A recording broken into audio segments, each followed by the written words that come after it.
In this video, we're going to study how to identify and draw acyclic alkanes and name alkanes using the IUPAC system.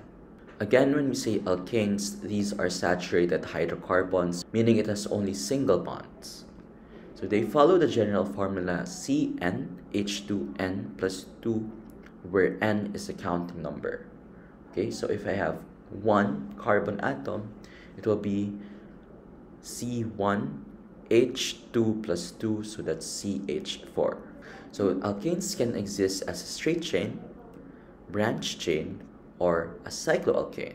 But cycloalkanes, they follow the formula CnH2n. So how do we name alkanes? Step 1 is to identify the longest carbon chain, and we call this the parent chain. So the name of the alkane is based on the number of carbon atoms in this chain. If there's a tie, the one with the more branches win. So that will be the parent chain. So we use these prefixes. If you have one carbon atom, you will use the prefix meth. If you have two carbon atoms, that's eth, 3 prop, 4 but, 5 pent, 6 hex, 7 hept, 8 oct, 9 non, 10 dec, 11 undec, 12 dodec. Since this is an alkane, the name ends in the suffix "ane". Again, if you see that the compound is all single bonded, the name must end with "ane". Step 2 is to number the chain. Number the carbon atoms in the parent chain from the end closest to a substituent or the branch. So we call the branching substituent. Your goal in numbering is to give the substituents the lowest possible numbers. Again, more branches with the lowest possible numbers. Step 3, you identify and name the substituents. Just to reiterate, when we say substituents, these are the branches or these are the side groups attached to the parent chain. Now the substituents will end in the suffix "il".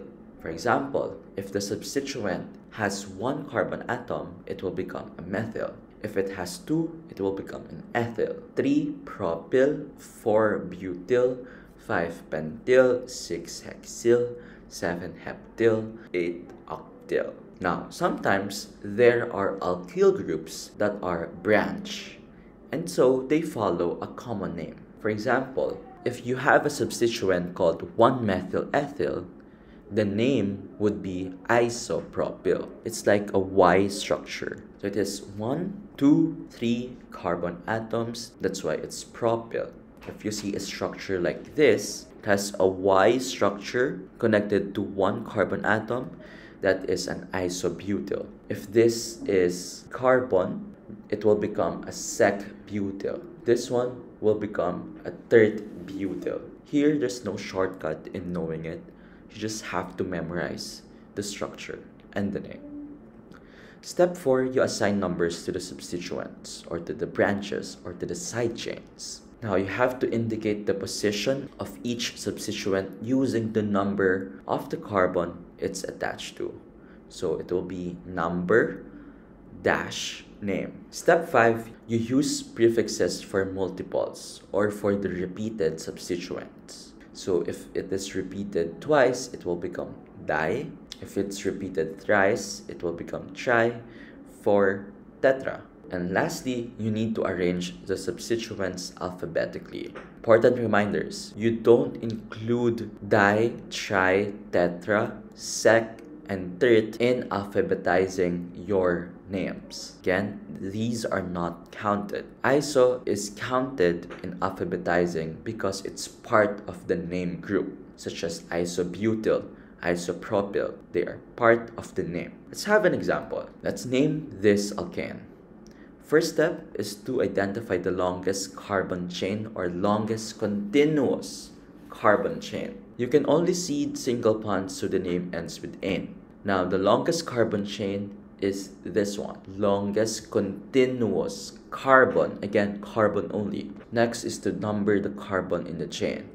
So that's 1, 2, 3, 4, 5. Based on the table, if you have 5 carbon atoms, the prefix that you will use is pent. So we write pent. So the parent chain is a pentane. Next, you write the substituents. Since there are no substituent, the name of this compound is pentane. Now usually, if this is unbranched and single bonded, we use N-pentane. Again, we only do this if it's unbranched and single bonded. Another one. Step 1, identify the longest carbon chain. So again, single bond, so we use N. So by counting, we can have 1, 2, 3, 4, 5. So that's 5 carbon atoms. But we could also count from here. 1, 2, 3, 4, 5. So that's 5 carbon atoms. Now we can also go bottom to top. So that's 1, 2, 3, 4, 5. 5 carbon atoms. Since the number of carbon atoms are the same, you may choose any of the following structures. So I'd like to use this one. Since there are 5, this is a pentane. Step 2 is to number the chain. Again, you need to give the substituents the lowest number. Remember, more substituents with the lowest number. So we count. We can count from left to right. 1, 2, 3, 4, 5. So the substituents, this one and this one, number 3 and 4. Or we can count from right to left. That's 1, 2, 3, 4, 5. The number will be 2 and 3. 2, 3. So 2 and 3 is lower than 3 and 4. So we use this numbering. Next, identify and name the substituents. At carbon number 2, we have 1. So that is a methyl. So we write methyl. Carbon number 3, you have 1, 2. So that is an ethyl. You write ethyl. Step 4 is to assign numbers to the substituents. So they are located at carbon number 2 and carbon number 3. So the substituent will be 2-methyl and 3-ethyl. Step 5, use prefixes for multiples. No substituents are repeated. They're different from one another. One is a methyl, the other is an ethyl, so we don't need to use any prefixes. Step 6 is to arrange the substituents alphabetically. E from ethyl comes first before M from methyl, so you will write 3-ethyl first, followed by a dash, then 2-methyl without dash. If you notice, there's no dash because you want now to connect the parent chain and the substituent. But as long as they're not connected, like this one, you will use a dash. Let's name this alkane. Step 1, identify the longest carbon atom. They're all single bonded, so we put in. So we can do it like this. 1, 2, 3, 4, 5, 6. Or we can do it like this. 1, 2, 3, 4, 5, 6. That's 6 carbon atoms as well. Or we can do it like this. 1, 2, 3, 4, 5, 6. 6 carbon atoms. Or we can do it like this. 1, 2, 3, 4, 5, 6, 7. 7 carbon atoms. So the one that has the longest carbon chain is this structure. So this will be our parent chain. 7 is hept. So the parent chain will be heptane. Step 2, you number the chain. Again, substituents must have the lowest number. So we can count from top to right. 1, 2, 3, 4, 5, 6, 7. Okay, the numbers will be 5 and 4. Or we can count from right to top. So that will be 1, 2, 3, 4, 5, 6, 7. 3 and 4. 3 and 4 is lower than 4 and 5, so we will keep this numbering. Next, step 3, identify and name the substituents. So this one has 1 carbon atom, that is a methyl. This one has 3, 1, 2, 3, and it's Y-shaped. If you remember, this is a common alkyl group. This is an isopropyl.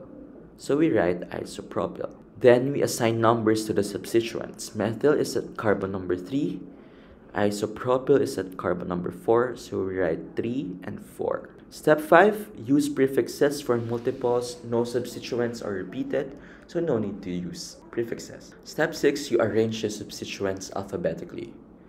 So isopropyl, I, comes first before M from methyl. So you will write 4-isopropyl 3-methylheptane. So that's the final answer.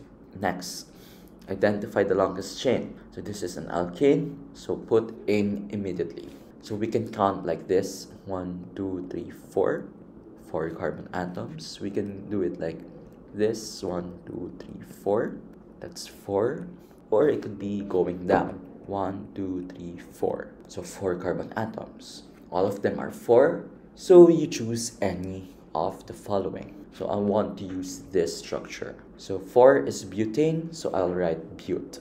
So 4 is bute, so I will write bute. It will become a butane. Next, you number the chain. So we can go from left to right, right to left. Left to right, that's 1, 2, 3, 4.